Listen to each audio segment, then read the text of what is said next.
Hoje a gente vai mergulhar numa área do nosso Código Penal que protege algo que é meio invisível, mas olha, é essencial: a paz pública. Vamos tentar desvendar como a lei age não só depois que o estrago já está feito, mas principalmente para impedir que o medo e a desordem se instalem na sociedade. E para começar, a gente já lança a pergunta que está no centro de tudo isso. Afinal, qual é a linha que separa a liberdade de se reunir de uma ameaça organizada para todo mundo? Entender essa fronteira é a chave para sacar por que esses crimes existem. Ok, vamos começar do começo, pelo fundamento. Antes de falar dos crimes em si, a gente precisa entender o que exatamente a lei quer proteger. E o conceito central aqui é esse: paz pública. Pensa assim, paz pública não é só não ter crime na rua. É um sentimento de confiança. É o que permite que a vida em comunidade aconteça, que tudo funcione. É a base para que todos os outros direitos possam ser exercidos. Porque sem essa sensação de segurança de todo mundo, a sociedade se quebra. O título 9 do Código Penal é basicamente o guardião desse sentimento. Agora, a gente entra na primeira categoria de crimes. E essa é delicada, viu? Porque lida com palavras. É aqui que a lei entra em campo, no momento em que a expressão deixa de ser só uma opinião e passa a ser uma ferramenta para bagunçar a ordem. O primeiro crime é a incitação. A palavra-chave aqui é incentivar. Mas por que a lei pune o incentivo mesmo que o crime nem chegue a acontecer?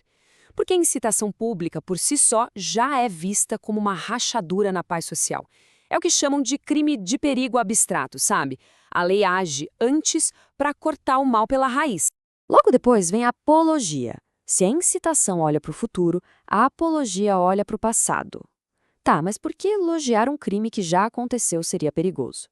Porque quando se faz isso, a violência e a ilegalidade começam a parecer normais.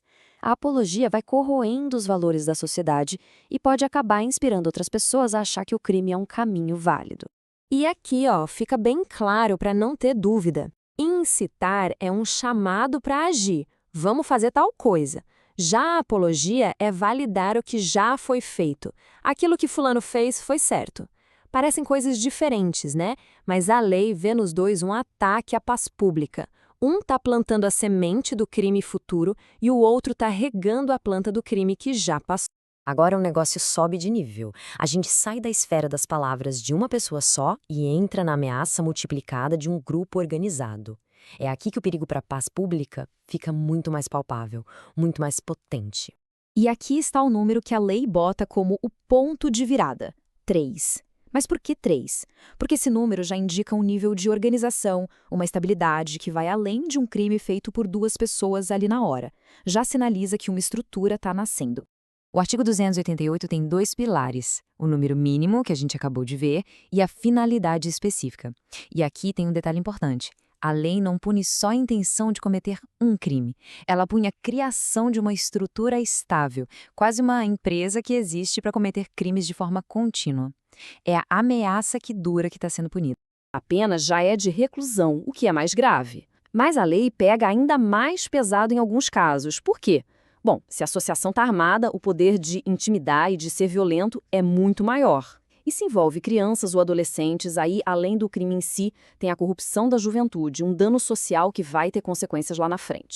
E agora, a gente chega no topo da pirâmide de ameaças à paz pública, a constituição de milícia privada. Aqui, o perigo vai além de cometer crimes comuns. Aqui, o desafio é a própria estrutura do Estado. Repara na quantidade de verbos no artigo 288-A. Essa lista toda é de propósito, é estratégica. A lei tenta sufocar a organização por todos os lados. Ela não pune só quem está lá na linha de frente, mas também quem dá o dinheiro, quem organiza, quem ajuda a manter.